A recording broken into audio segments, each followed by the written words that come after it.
बिस्मिल्लाहिर्रहमानिर्रहीम। अस्सलाम वालेकुम।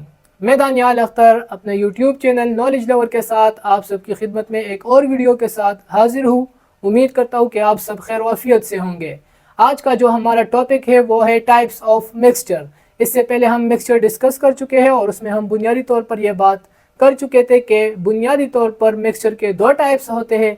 एक होता है होमोजीनियस मिक्सचर और सेकेंड नंबर पर होता है हेट्रोजीनियस मिक्सचर। तो आइए इसमें फ़र्क वाज़ेह करते हैं कि दोनों में डिफरेंस क्या है। सबसे पहले होमोजीनियस मिक्सचर।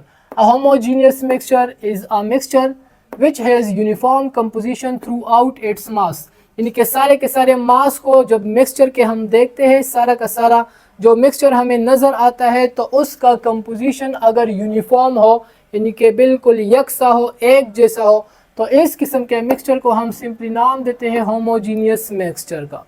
यानी कि ऐसा नहीं होता कि ऊपर से हमें वो मिक्सचर अलग नज़र आते हैं और नीचे से अलग से, दरमियान में अलग से नहीं।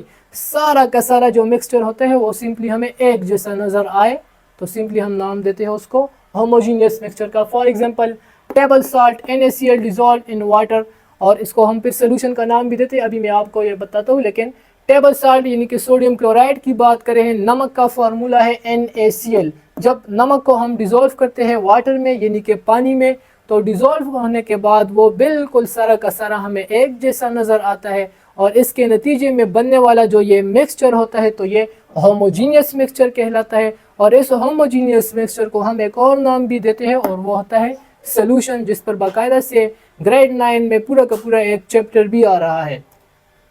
नेक्स्ट है second type, heterogeneous mixture. A heterogeneous mixture is a mixture which does not have composition throughout its mass। यानी कि ये उसके बिल्कुल उलट है।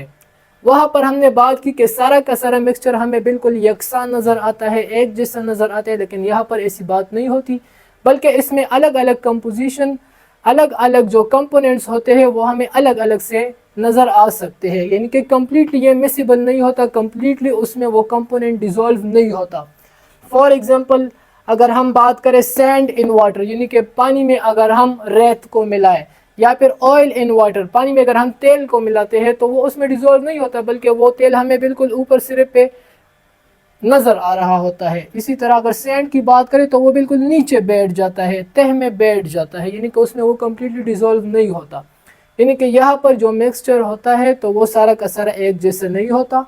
और अगर हम बात करें होमोजीनियस मिक्सचर में तो वहाँ पर कम्प्लीटली डिज़ोल्व हो जाता है और सारा का सारा मिक्सचर हमें एक जैसा नज़र आता है। एक और बात यहाँ पर पॉइंट आउट की गई है, here one part of mixture having different composition then the other.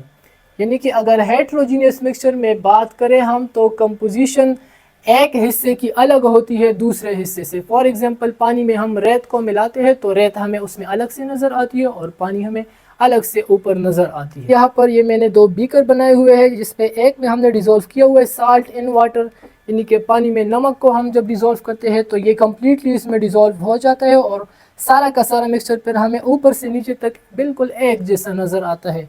तो ये हमारे पास हो गया होमोजीनियस मिक्सचर। इसके मुकाबले में अगर हम बात करें सैंड इन वाटर, यानी कि पानी में अगर हम सैंड को मिलाते हैं, इसमें हम रेत को मिलाए तो वो रेत इसमें डिज़ोल्व होने के बगैर बल्कि वो बिल्कुल नीचे उसमें तह में बैठ जाता है, यानी कि वो उसमें डिज़ोल्व नहीं होता। तो इस किस्म के मिक्सचर को फिर हम नाम देते हैं हेट्रोजीनियस मिक्सचर का। उम्मीद करता हूँ कि आपको इस टॉपिक की समझ आई होगी। अगर इसमें कोई मसला हो तो आप हमें कमेंट में बता सकते हैं। अब के लिए इतना ही, अपना ख्याल रखिए, हमें भी हम दुआओं में याद रखिए। अल्लाह हाफिज़।